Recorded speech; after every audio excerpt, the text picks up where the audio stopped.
அன்பானவர்களே, இயேசு கிறிஸ்துவின் நாமத்துக்கு ஸ்தோத்திரம் உண்டாவதாக. இந்நாளுக்காக தேவனுக்கு நம்ம நன்றி சொல்வோம். காலையிலேருந்து சாயந்தரம் வரை கர்த்தர் உங்களை ஆசீர்வதிக்கட்டும். சமாதானமாக சந்தோஷமாக இருங்க. எதுக்கும் கவலைப்படாதபடி கர்த்தர் மேலே பாரத்தை போடுங்க.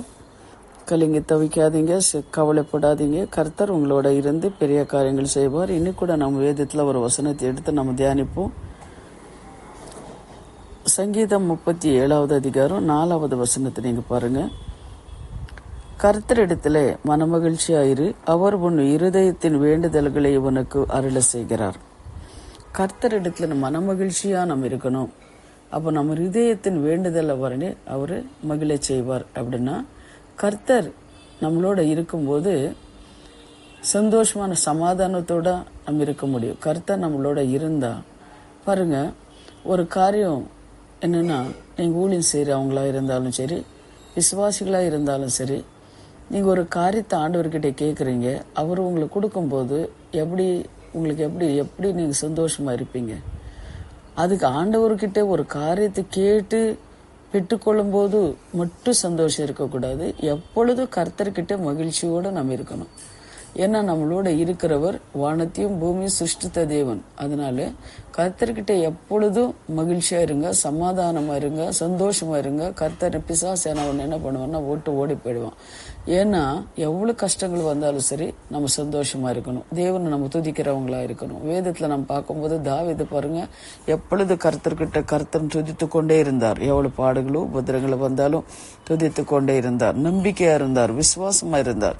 அது போலதான் அன்பானவர்களே, நீங்களும் கூட என்ன பண்ணுங்க, என்ன காரியங்கள் நடந்தாலும் கர்த்தரை நம்புங்க, மகிழ்ச்சியா இருங்க, சமாதானமா இருங்க. ஒரு அம்மா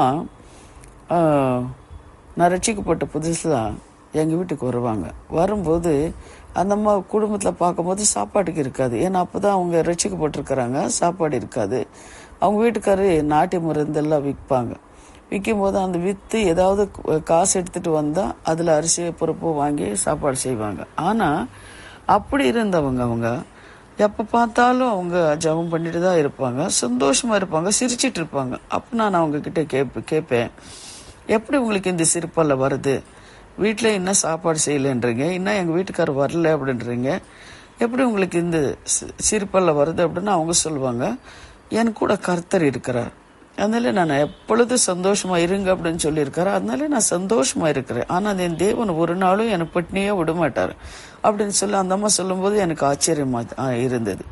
அது போலதான் இந்த வசனத்துல நீங்க பார்க்கும்போது கர்த்தர் இடத்துல எப்பொழுதும் மனமகிழ்ச்சியா இருங்கள் என்று வசனம் சொல்லுது. தாவீது சொல்றாரு, அவர் உன் இதயத்தின் வேண்டுதலே உனக்கு அருள செய்வார். உன் இதயத்து வேண்டுதல் என்னென்ன நீங்க வேண்டுகிறீர்களோ, உங்க இதயத்துல என்ன இருக்கிறதோ அதெல்லாம் அவர் உங்களுக்கு என்ன பண்ணார், அருள் செய்கிற தேவனா இருக்கிறார். உன்னை என்ன வேண்டுகிற, வீடு இல்லையா, வீடு வேணும்னு கேட்கறியா, கொடுக்கிற தேவனாக இருக்கிறார். ஏன்னா அவரால் முடியாத காரியம் எதுவுமே கிடையாது, அவர் கொடுக்கிறவரா இருக்கிறார். அதனால எப்பொழுதும் அவர்கிட்ட நீங்க என்ன பண்ணுங்க, சந்தோஷமா சமாதானமா நீங்க இருங்க, மகிழ்ச்சியோடு இருங்க. கர்த்தர் ஆசீர்வதிப்பார். அதே யோபுல நீங்க பாருங்க, யோபு 22:26 நீங்க பார்க்கும்போது, அப்பொழுது சர்வ வல்லவர் மேலே மனமகிழ்ச்சியா இருந்து தேவனுக்கும் நேராக உம்முடைய முகத்தை ஏறெடுப்பீராக.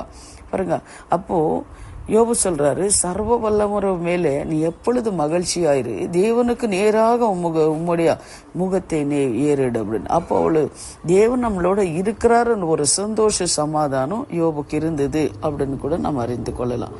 அதே போல நீங்க பார்க்கும்போது அதே யோபுல பாருங்க 27:10 கூட, அவர் சர்வ வல்லவர் மேலே மகிழ்ச்சியா இருப்பானோ, அவர் எப்பொழுதும் தேவனையே தொழுந்து கொண்டிருப்பானோ. பாருங்க, எப்பொழுது சர்வவர் மேல தேவன் மேல விசுவாசமா இருக்கும்போது, மகிழ்ச்சியா இருக்கும்போது, எப்பொழுது நீங்க சர்வாங்க தகன பலிகள் செலுத்து கொண்டே இருப்பீர்கள் அப்படின்னா, தேவன் நம்மளோட இருக்கும்போது தேவனை நம்ம ஸ்தோத்திரித்து கொண்டே இருக்க முடியும். அதனால தேவன் நம்மளோட இல்லைன்னு வச்சுக்கோங்களேன், வேதனை, துன்பம், கண்ணீர் இதெல்லாம் வரும். ஆனா தேவன் நம்மளோட இருக்கும்போது ஒரு சந்தோஷம், ஒரு சமாதானம். இப்போ நீங்க பாத்தீங்கன்னா, நம்ம எங்கேயாவது போகும்போது நமக்கு தகப்பன் நம்மளோட இருக்கும்போது எப்படி இருக்கும் பாருங்களேன். ஒரு தைரியம் இருக்கும், ஒரு சமாதானம், ஒரு சந்தோஷம் இருக்கும். அது போலதான் நம்ம எங்கேயாவது தேவனுக்கு விரோதமான இடங்கள்ல போறோம், ஒரு போலீஸ் ஸ்டேஷனோ கோர்ட்டோ நாங்க போகும்போது யாராவது நம்மளுக்கு கூட இருக்கும்போது நமக்கு எவ்வளவு ஒரு தைரியம் இருக்கும், ஒரு தைரியம் இருக்கு இல்லையா? அது போலதான் தேவன் நம்மளோட இருக்கும்போது ஒரு தைரியம் இருக்கும். ஒரு மன மகிழ்ச்சியா நீங்க எப்பொழுது இருங்க அப்படின்னு சொல்லி தாவீது சொல்றாரு. அது போல அன்பானவர்களை எப்பொழுது நீங்க சந்தோஷமா இருங்க. நீங்க கவலைப்பட்டு அழுந்து என்ன நம்ம சாதிக்க முடியும்? ஒன்றுமே கிடையாது. ஆனா தேவனே சொல்லியிருக்காரு, இந்த உலகத்துல உபத்திரங்கள் உண்டு, திடன்னு கொள்ளுங்கள், உலகத்தை நான் ஜெயிப்பேன்னு சொல்லி இருக்கிறாரு. தேவனை தேடுறவங்களுக்கு ஒரு நன்மை குறைப்படாதுன்னு சொல்லி இருக்கிறாரு. இந்த வார்த்தைகள் எல்லாம் என் ஜீவனுள்ள வார்த்தைகளை ஒவ்வொன்றும் விசுவாசித்து நம்பி நீங்க என்ன பண்ணுங்க, எப்பொழுது சந்தோஷமா சமாதானத்தோட நீங்க இருக்கும்போது கர்த்தர் உங்களை ஆசிர்வதிக்கிறவரா இருக்கிறார்.